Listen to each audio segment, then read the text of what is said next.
Good morning, everyone. Today, I'm going to take just a little bit of time and show you how to use a new tech tool called EDPuzzle. And EDPuzzle is something that was shown to me by a colleague from another school in Knox County, and he understood that I had quite a few video tutorials. However, one of the things about video tutorials is that when students watch them, a lot of times they say they watched them, but maybe they didn't watch them. And so what I want to show you here is an example that's already been made, and I'm going to show you how to take maybe something you have created, or maybe you're borrowing something from another educator to use in your own classroom. This is one that I did, not myself, obviously, but it was a video clip I found on YouTube. And obviously, the original clip was around 12 minutes long, and I've shortened it to about 1 minute to meet the objectives that I had set out for my students. So just take a quick look.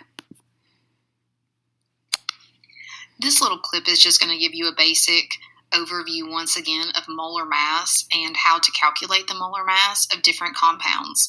I want to remind you that this skill is vitally important to moving forward in molar conversions and stoichiometry. Element. This simply means that 1 mole. And so from this point you can see that it's going to go through, and he's giving a very general explanation. What's neat about this is when you see the yellow, that is me, where I've recorded my voice, and students are actually going to be paused on the video clip so they can hear that special note from me.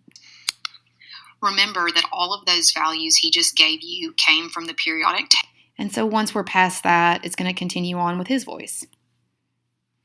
Mass of elements, we can calculate the molar mass of any compound. Now this is my favorite feature, that there comes a point in the video clip where it's going to pause. And students are actually going to be given a question. This is a question that I embedded to check their understanding before they just watch the entire clip. And you can see that it's multiple choice, but you can also do a free response. Students would therefore choose the answer that they think is correct, and then they would hit submit, and it would allow them to continue watching the video clip. And so again, this is not one that I made myself, but I did edit it so that it's a little bit more interactive for students. And there are definitely different ways I'm going to show you here in a moment where you can actually get the students' progress on the different clips and how they answered. So objective today is for you to see the purpose of it in your classroom, which I hope you just saw. And now this is us just really skimming the surface in how to create one. If you have a Google account, which all Knox County educators do, this is actually a Google app, so you're able to log in using your @knoxschools.org account. And once you do that, we're going to go to My Content, and obviously we want to create one. And I could spend an hour here, but I'm going to keep it simple. If you have previously your own video tutorials, you can see some of these right here are ones I've created. You can upload a video and edit the ones you've already created, or we're going to go up here to New Video. And YouTube is definitely one of my favorite places to find things. As you saw right there, that was a crash course in chemistry video clip. And you can be as specific or, more general. This is the one that you saw that I was using. And so right here, I'm going to click that this is the one I want. Either use it or you can make a copy of it. So I'm going to go ahead and use this one. And the first thing that we're going to do here is, as I said earlier, that clip was almost 13 minutes long originally, and I shortened it to the amount of time that I had. And so one thing that you'll want to do is watch the video clip and make a mark of where you want to start it and stop it. And so as I watched the video clip, I realized that I wanted it to actually start at around 7 minutes and 8 seconds. Hence, I'm dragging it there. And then I wanted it to go until about 8 minutes and 3 seconds. Now, I will be honest, the majority of my videos are not this short. However, molar mass is a very straightforward topic, and therefore it's one that I needed to trim up quite a bit. So once we have it trimmed, that's the time that I've set. And another good thing about this is if you're needing me to slow down a little bit, you can click right here on Show Me How, and there's an awesome video tutorial that EDPuzzle has put together for you to take a look at. The audio tracks is where you saw on mine the little yellow symbols down here at the bottom. And this is where the student will literally be paused in the video and they will hear your voice over it. And it's very simple to do. Mass of a mole depends on the average mass of the element. And you can actually record your voice over that so that they wouldn't hear his voice.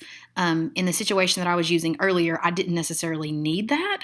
And I said yellow, I apologize, it's blue.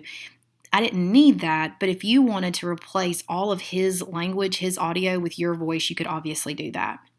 This is what I was referring to, were the audio notes. And I think this is such a cool feature. And so what I did on the front end is I'm going to go ahead and show an example. Today's lesson is on molar mass and just getting a really general understanding of it. Remember that we will not be able to move on in molar conversions until you master this concept. And so as you can see, it's embedded there now, and the students are going to hear me first and foremost. One of the things that I saw said to maybe include an introduction, a conclusion, and of course you could have little checkpoints along the way, or could also address misconceptions that you think students may encounter along the way. And we would hit play. Today's lesson is on molar mass and just getting a really general Mass of a mold depends on and the it will pick average his mass voice of back up once we're elements. done. Now the last piece of this is the one that I'm most excited about and continuing to learn about myself, and that is the quizzes, where you can embed questions as students go through the video clip. And so when you want the video clip to stop, you just hit the little green question mark box. And over here is where we would type our question. Up here is where I'm going to go ahead and make it multiple choice. And obviously I'm just showing this as an example, but we would type in whatever you want. You can add answers down here, and then we're going to hit save. And so ultimately the student must answer this question before they're allowed to move on in the video clip. We're going to go ahead and hit continue and continue on.